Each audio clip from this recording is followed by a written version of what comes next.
چلیے بھائی، نیکسٹ سوال یہ ہے کہ اکثر ایک اعتراض اسلام پہ بہت زیادہ ہوتا ہے کہ زیادہ تر انبیاء اور رسول جو ہیں وہ مڈل ایسٹ کے اندر کے علاقے میں زیادہ ہے، باقی امریکہ، افریقہ اور آسٹریلیا وغیرہ میں نہیں ہے. تو کیا ان لوگوں کو یہ حق نہیں پہنچتا تھا، ان لوگوں کا یہ حق نہیں تھا، یا فاقی دین ان کے بھی پاس آتا اور اس سے بھی یہ فائدہ اٹھاتے؟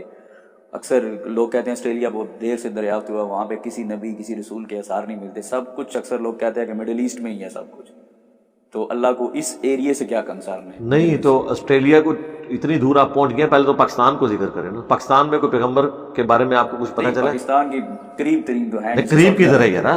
آج بھی 4 گھنٹے کی کم از کم فلائٹ ہے، 4 مہینے کا پیدل سفر ہے، اس کو آپ قریب ترین کہہ رہے ہیں؟ ایون انڈیا میں کہتے ہیں کہ حضرت آدم تو انڈیا تک بھی آئے ہیں. بس وہ تو یہ کہتے ہیں نا جی، کہنا ہے نا. ہم تو قرآن کی اس آیت کے اوپر ایمان رکھتے ہیں، وَإِن مِّن أُمَّةٍ إِلَّا خَلَا فِيهَا نَذِيرٌ. کوئی امت ایسی نہیں گزری جس میں کوئی نہ کوئی ڈر سنانے والا نہ بھیجا گیا ہو. ٹھیک ہے، چونکہ ہمارے پاس ہسٹوریکل ڈیٹا اس طرح کا موجود ہی نہیں ہے.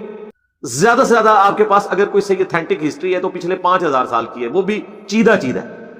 یہ تو اب انفارمیشن کا دور ہے یار. اگر میں آپ سے یہ پوچھنا شروع کر دوں کہ صحابہ کرام کے ڈیٹ آف برتھ اور ڈیٹ آف ڈیتھ بتا دیں تو آپ یہ نہیں بتا سکتے. اس کو چھوڑ دیں، آپ کے پردادے نے اپنی پیدائش کی تاریخیں جو ہیں وہ اندازے سے لکھی ہوئی ہیں. یہ تو اب اس طرح ڈیٹا جمع ہونا شروع ہے، لہٰذا یہ کچھ چیزیں اس طرح موجود نہیں ہے، ڈینائل نہ کریں. اب رہ گیا، قرآن نے اس کا جواب دیا ہے کہ کئی انبیاء کرام ہیں جن کا ذکر ہم نے اے نبی تم سے کیا، اور بہت سے ایسے ہیں جن کا ذکر نہیں کیا. جب ذکر نہیں کیا تو یہ آپ نے کیسے اسیسمنٹ کر لی کہ عرب کے علاوہ اور سرزمین میں پیغمبر نہیں آئے؟ کہیں قرآن نے یہ بات نہیں کی ہے، نہ انکار کیا. آپ یہ کہیں کہ قرآن میں صرف عرب کے انبیاء کا ذکر ہے. اس کی وجہ یہ ہے کہ نبی علیہ السلام کی بعثت خاصہ مشرکین عرب کی طرف تھی. کل کو آپ یہ بھی اعتراض کریں گے کہ عربی زبان میں قرآن کیوں نازل ہوا ہے، ایک ورژن انگلش میں آنا چاہیے تھا، ایک اردو میں آنا چاہیے. یہ تو 50 سوال میں بھی آپ کو لکھ کے دے دوں گا. اس لیے ہم کہتے ہیں ڈاکٹرن کو آپ سمجھیں. دین کی ڈاکٹرن یہ ہے کہ اللہ تعالیٰ نے اہل عرب کو دنیا کی امامت کا فیصلہ فرما لیا، جس طرح پہلے بنو اسرائیل کو کیا، پھر بنو اسماعیل کو. اس کے لیے نبی علیہ السلام کو چنا، ان کے جانثار ساتھیوں کو اہل البیت کو چنا، ان کی زبان میں قرآن نازل کیا تاکہ وہ پوری دنیا تک اسلام کی دعوت پہنچائے. لہٰذا ان کے ساتھ پاکستان، آسٹریلیا یا امریکہ کی باتیں کرنے کا کوئی فائدہ ہی نہیں تھا.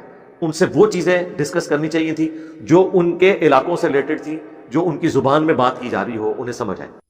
تو یہ اس لیے عرب کے لوگ چونکہ بعثت خاصہ تھی، قرآن میں بھی ہے ام القریٰ کی طرف آپ کو بھیجا، بستیوں کی ماں مکہ، تاکہ آپ اس میں رہنے والے اور ارد گرد کے لوگوں کو ڈر سنائیں.